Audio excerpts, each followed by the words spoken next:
Bueno, hola, buenas tardes a todos, chicos y chicas. Yo soy Mayra de Todos por Sociales, estudiante de Comunicación Social. Y bueno, en el día de la fecha les voy a hablar del texto de Historia de Argentina de Ezequiel Adamowski, el cual es un importante historiador local, o sea, argentino. Bueno, este texto va a hablar de la conquista española hasta nuestros días. O sea, lo que va a hacer es un balance, un recorte de la realidad histórico que va a ser él según su mirada, su perspectiva. Pero este balance, estos 5 siglos de historia, el autor va a hacer mucho enfoque, digamos, en las cuestiones sociales, socioeconómicas, que atravesó la población desde esos primeros momentos hasta la actualidad. Y obviamente va a ser mucho enfoque en lo social, en lo económico, en lo político, pero enfocándose más que nada en lo ideológico. ¿Por qué?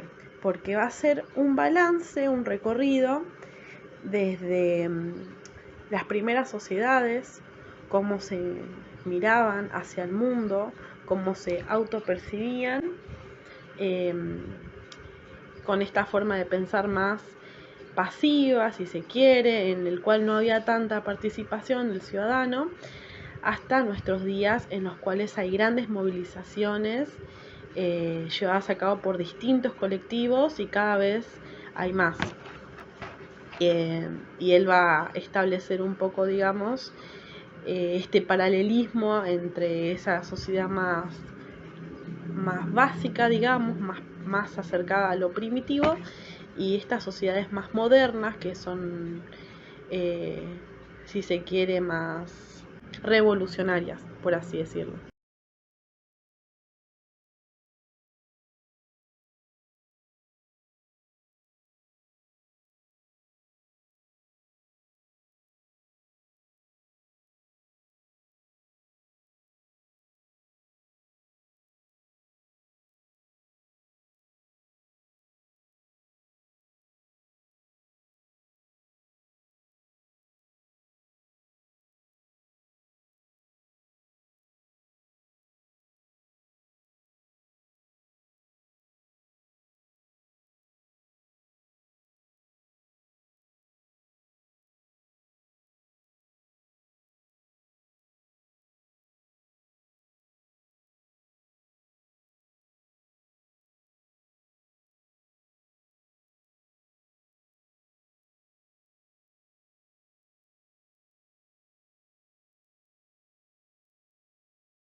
Bueno, el autor va a empezar hablando del orden colonial y va a decir que este orden colonial, el cual todos conocemos, del cual hablamos mucho en la escuela primaria, que tiene que ver con el colonialismo, con Cristóbal Colón y con esa América que es invadida, usurpada y privada de sus derechos originarios.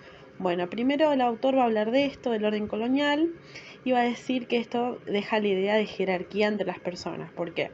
Porque ustedes piensen que la colonia, o sea, la colonia española fue la que llevó a cabo esta masacre a lo que serán los pueblos originarios, y van a instalar esta idea de lo europocéntrico, es decir, esta idea de que Europa es el centro y lo demás, o sea, las demás personas no europeas van a quedar en un segundo lugar, en una segunda posición, y van a quedar en una escala más baja de lo que sería la colonia, los europeos.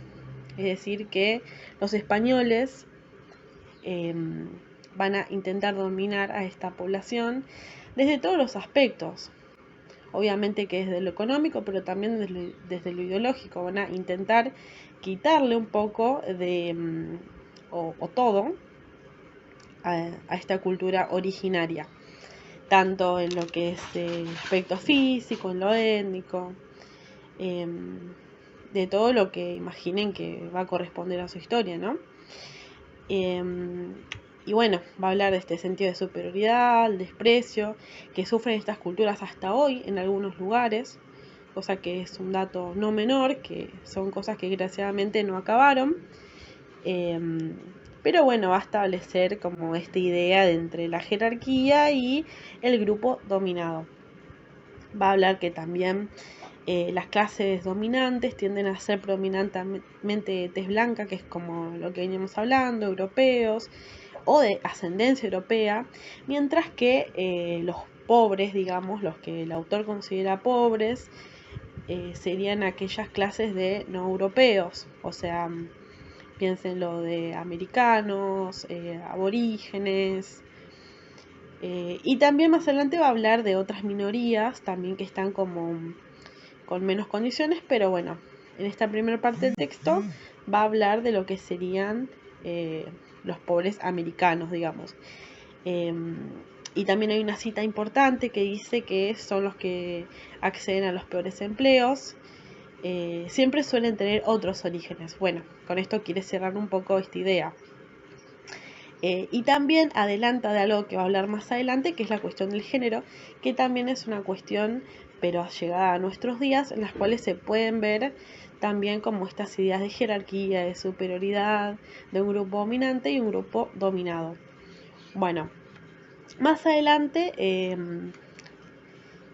va a hablar de las demás dificultades que pueden sufrir las sociedades, va a hablar de los porcentajes, porque también nos va a decir que más allá de que existen estas jerarquías, la población argentina, lo que es la construcción de nuestro país, tiene mucho de lo europeo, mucho del aborigen, tiene un mix cultural importantísimo, multicultural, y es por eso que esta idea de jerarquía debería quedar invalidada, porque nuestro país está conformado, lo estuvo conformado y va a seguir estando por muchas culturas, no por una sola, y nuestro pueblo especialmente tiene mucho de lo que es lo europeo, y por eso el autor va a dar un poco de porcentajes, y va a decir, por ejemplo, que la población argentina actual en promedio tiene un 66% europeo, un 31% indígena y un 3% afroamericano, como para cerrar esta idea de que es en vano el tema de pensar en jerarquías, ¿no? Porque en realidad todos somos argentinos. Bueno, va a hablar un poco acá de las dificultades, pero va a decir que este pensamiento, digamos, de jerarquía, de dominación, estuvo siempre en la sociedad argentina, y americana también, obviamente. Y bueno, por eso va a nombrar, por ejemplo, en un apartado va a hablar de Sarmiento y Mitre, porque va a decir que hay élites dominantes, que son estos grupos de poder, élites políticas e intelectuales, los cuales también van a ayudar a que estas ideas de jerarquía perduren en el tiempo. Porque recuerden que seguramente oyeron hablar de Civilización y Barbarie, que es un texto que se ve mucho en lo que es antropología, sociología, lo van a ver en muchas de las carreras, muchas de las materias, quiero decir, perdón. Y básicamente se va a establecer de que hay un civilizado, que es este intelectual, europeo, el culto, y el aborigen sería el bárbaro, el que no sabe leer, el que no tiene costumbres, no es culto. Y esta es como la idea que va a primar, digamos, en estas primeras sociedades, digamos. Después se va a ver con el irigoyenismo primero, después con el peronismo, con esta denominación de cabecitas negras que se le daba a los peronistas, también cuando se habla de negros, populistas y demás. Son algunas de estas narrativas que seguramente les suenen y que toma el autor a modo de ejemplo para que entiendan un poco más de la cuestión de las jerarquías, ¿no?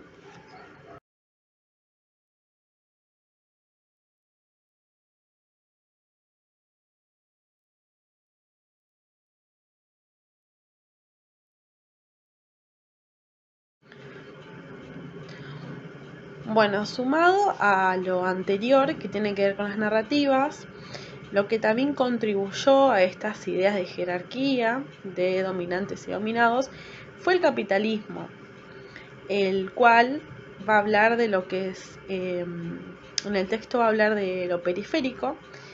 Ustedes piénsenlo así, el centro del mundo, o sea, los países que serían las potencias, son Estados Unidos, Alemania, China, son como los países más desarrollados, los cuales serían el centro del mundo según el autor y según los textos de economía que van a ver más adelante.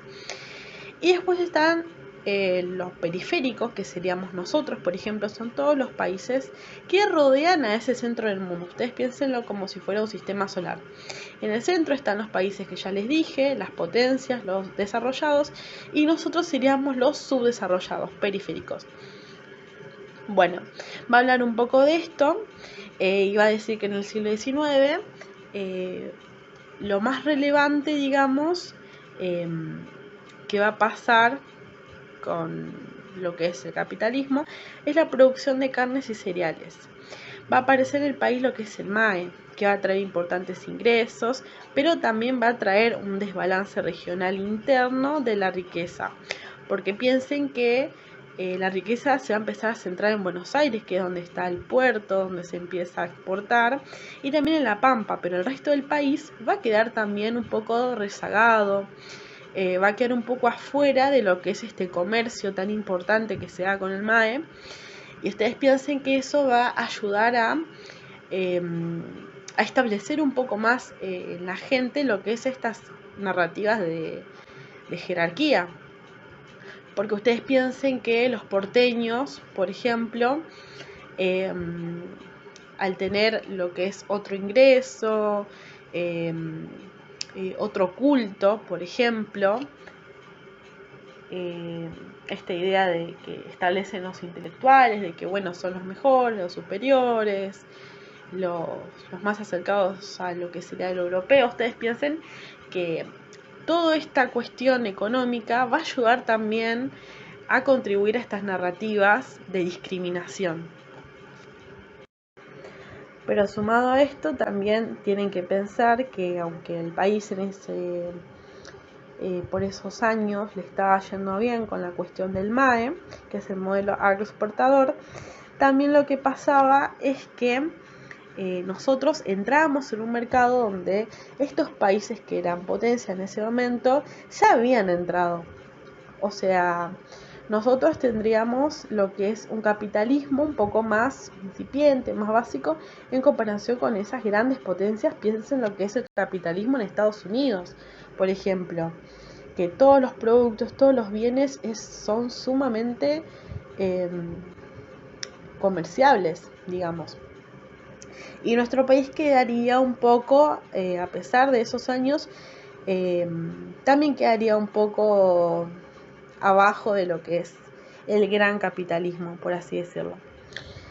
Después el autor va a hablar de, va a avanzar un poco en los años y va a hablar del año 1930, que es el año en el cual el Estado interviene en la economía para apoyarse en la industrialización.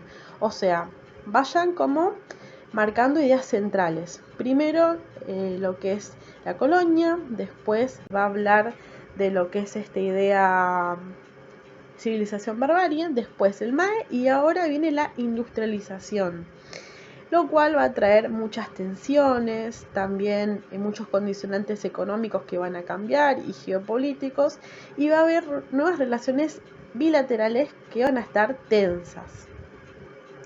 Después va a decir que en 1945 Estados Unidos se disminuyó con respecto a lo que es la frecuencia de la política nacional, y además adoptó medidas diplomáticas comerciales y que intervino deliberadamente perjudicando al país.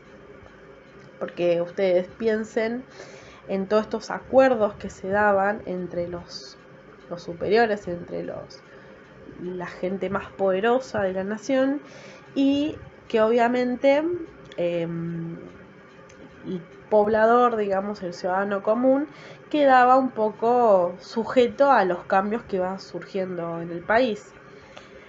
Después va a decir que se da el drenaje constante de bienes y de capital hacia el norte, que complicó el local. O sea, cada vez se volvía a establecer, digamos, estas ideas del predominio del norte, que sería Estados Unidos, contra nosotros, que es el sur. Siempre estas ideas como se iban alimentando, vayan viendo esto a medida que van pasando los años, ¿no? En 1975 sale la fuga de capitales, y acá aparece una cuestión relevante.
Ya en esta parte del texto, el autor va a introducir lo que es la cuestión de las movilizaciones. Como antes les decía, la sociedad era un poco más pasiva, si se quiere, dentro de lo que es las revoluciones, estas movilizaciones que se dan en las calles, las manifestaciones, por así decirlo. Y acá el autor va a decir que empiece a crecer, digamos, lo que es la movilización en el espacio público. La sociedad construye como este sentido de comunidad, o sea, el buscar la solidaridad con el otro, empatizar, empiezan a reclamar los derechos de su propia vida. Y acá es que surgen muchos movimientos sociales y políticos que dice el autor que son inesperados porque son de una gran magnitud. Y bueno, después en el texto empieza a dar muchos ejemplos de distintas movilizaciones. Y después va a hablar de lo que es la globalización, que se da en 1970 aproximadamente, porque no es que se da de un día para el otro, que aparece de un año para el otro la globalización, sino que es un proceso, pero se puede establecer más o menos en 1970, que es cuando hay grandes empresas y cooperaciones transnacionales que van a tener un poder decisivo por sobre los estados nacionales. ¿Esto qué quiere decir? Que hay como un nuevo grupo de poder, que serían estos multimillonarios, que van a empezar a tomar decisiones, y esas decisiones van a sobrepasar en muchas cuestiones a lo que son los gobiernos de los países. Porque ustedes piensen, por ejemplo, piénsenlo con un ejemplo actual, que serían las redes sociales. Más allá de que hay algunos países que hasta en la actualidad prohíben, por ejemplo, el uso de Facebook o demás plataformas, no pueden negar el poder inimaginable que tienen. Y estos, o sea, las redes sociales son un claro ejemplo de lo que es la globalización, de que alguien de una zona pueda conectar con otra de otra parte del mundo, es algo que era impensado cuando surgió lo que es la globalización. Pero nosotros, como somos partícipes de esta era actual, entendemos un poco más de esta magnitud, pero piénsenlo que no siempre se entendió de esta manera y no siempre se llegó a utilizar con todas las múltiples maneras que hay hoy en día, ¿no? Pero piensen que como las corporaciones y empresas, estos multimillonarios, tienen más poder, según el autor, en estos años sobre los estados-nación, que serían cada estado, cada gobierno, cada país. Y bueno, también van a imponer sus designios con respecto a lo que es los mecanismos económicos, porque imagínense el caudal de dinero que van a manejar, ¿no? Estas grandes empresas. Y van a surgir, digamos, el autor va a comparar este gran poder que van a tener estas empresas con, por ejemplo, el Fondo Monetario Internacional o el Banco Mundial. Son como estas grandes entidades de flujo, digamos, económico que se va a dar, y va a comparar, digamos, en algún aspecto a estas grandes empresas que para él como que llegan a tener estos flujos económicos, ¿no? Después, más adelante, va a ir un poco en retroceso y va a hablar, bueno, de que en 1880, por ejemplo, la sociedad argentina era más desigual que nunca por estos beneficios de los ricos, digamos, que no beneficiaban a ningún grupo, digamos, que no eran a los cuales ellos pertenecían, ¿no? Pero va a decir que en 1950, entre 1950 y 1974, empieza a haber un periodo de más igualdad en la sociedad. ¿Por qué? Por las movilizaciones de las cuales estábamos hablando, las movilizaciones populares y políticas. Después vuelve, digamos, a lo que es 1975 y dice que hay un gran declive de la economía, pero por culpa de las políticas neoliberales que todos conocemos, que atravesó muchas veces lo que es nuestro país, ¿no? También va a utilizar de ejemplo a la hiperinflación de Alfonsín, a la crisis del 2001. Es decir, que va a ir dando ejemplos de todas estas veces en las cuales el país tuvo mayor igualdad o menor igualdad. Y lo mismo también va a hablar un poco de lo que es el macrismo. Así que piensen que el autor va a seguir con este gran balance que hace, este recorrido histórico.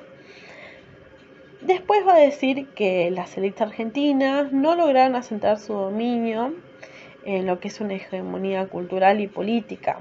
¿Esto qué quiere decir? Que nunca lograron el apoyo sólido entre habitantes. Cuando habla de esto, está hablando justamente de lo que es el sector más acercado a lo que es la oligarquía, por ejemplo.